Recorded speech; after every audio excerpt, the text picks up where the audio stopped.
we're doing pretty good.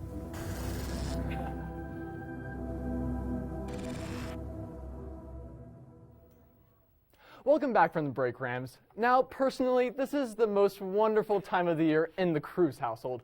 We gather around the TV like it's the Christmas tree on Selection Sunday and eagerly await the release of the bracket. Then minutes after, we pick our own bracket, only to be drowned in our sorrows that Thursday. Yes, that's unfortunately how it goes every year. Nonetheless, we haven't reached that period quite yet because it's conference tournament week. We have 6 winners to choose from, so let's get into it. First up, guys, we have the ACC. Ella, we'll start with you. I have Duke coming out on top on this one, not because they're the most experienced team in the standings for this one, not because they're on top, simply just because I think Duke's program knows how to run a tournament. I mean, we see it every single year. They're strong, they're consistent, they're big. They know how to play basketball, and I just think with the competition that they're up against, UVA, I like them, but I don't love them. Okay. I trust Duke over UVA just in high-pressure circumstances, and that's why I had to take them. Madeline? Go Who's. Wahoo-wah, what can I say? I'm going with UVA. You know, not only do I have ties to Virginia, ties to the school, I have relatives who went there. I also just think they're good, but I also think this whole conference is a bit of a crapshoot. I think anybody could win. I think it could be UVA. I think it could be Duke. I think it could be Clemson. I think it could be Miami. Yeah. Who knows? Maybe Pitt could pull it out. Virginia Tech. Virginia Tech wasn't supposed to win last year, and they did. Who knows? Yeah. Yeah, it'll be interesting because the ACC is the hardest, in my opinion, the hardest tournament to pick in different reasons other than the Big 12. Yeah. I also like Virginia. I agree with Madeline mainly because of their experience. Ella, I don't trust the inexperience with the freshman group at Duke, so I'm gonna take Virginia in this one. And the odds, actually, they do like Duke at plus 290. 290. I like Duke. The professionals like Duke. That's just how it goes. That's kind of surprising. And okay, the strength in conferences dramatically increases now as we move to our second conference, the Big 12. I'm going to go first. I think Kansas is very good. They have 15 quad 1 wins.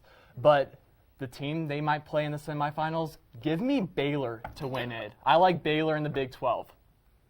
I like Kansas. They didn't disappoint me last year. They're not going to disappoint me this year. This is just an insane conference. Average net 25. Yeah. Average.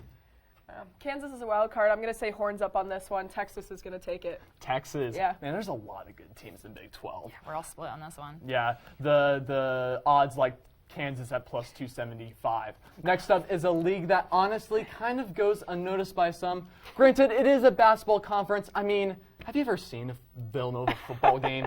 If not, you're not alone. That said, our next conference is indeed the Big East. Ella, who do you like? I don't really like anyone. I'm not super passionate about this conference, but if I had to pick someone, I think Marquette's going to come out on top. Marquette's very good. I like UConn. I like UConn a lot. They were very good at the beginning of the year, kind of hit a rough streak during conference play, but I like UConn. They hit their peak. Move on. UConn was good. I am going to go with Marquette. They're number 6 in the AP polls. To me, it's between Marquette and Creighton. Okay, yeah, Creighton's good too. I think they could make a serious run at the Final Four, even though they're a lower seed. Who are the odds for this one, Brandon? UConn plus 200 for my Huskies. Okay, and now probably the least controversial of our picks tonight, the Big Ten. Now, Madeline, I know you wanted to pay tribute to a special staff member who joined us earlier in the show. Is that right? This one's for you, Mike. If you're watching, Purdue. I do not have a special tribute for this one, but I also said Purdue. Purdue. They're going to win it. So. Yeah, this one's easy. I love Purdue, but get this, guys. Only plus 120 for the Boilermakers for the odds, so we'll keep an eye on that one. Yeah, kind of a wild conference. And now we're going to go quickly with the Pac-12. I think that Arizona and UCLA are the main ones to keep an eye on. I like UCLA. I do too. I kind of think it's a toss-up between those two teams, but, had to pick one. I'm going to go with UCLA. They're on a 10-game win streak. Yeah. UCLA. It's hard to beat that. UCLA is plus 110. And guess what, guys? Last one is the SEC, but we all are rolling Tide on this one, right? Roll Tide! Apparently. Alabama, 1 seed potentially, so that'll be a really cool. What are they at right now, 4? They're a 1 seed overall, Right. or yeah, they're going to be a 1 seed in the tournament. right. Texas A&M's a 2 seed in the SEC, by Yeah. the way. And well, Rams, that's all the sports action we have for you tonight. But stop what you're doing right now. Before you depart, I need to make an announcement. Ramboozled is tomorrow. Yes, our fabulous game show hosted by the wonderful Adam Carlson. So be sure to tune into CTV tomorrow night for some more fun. As always, thank you so much for watching. Stay safe and have a great night.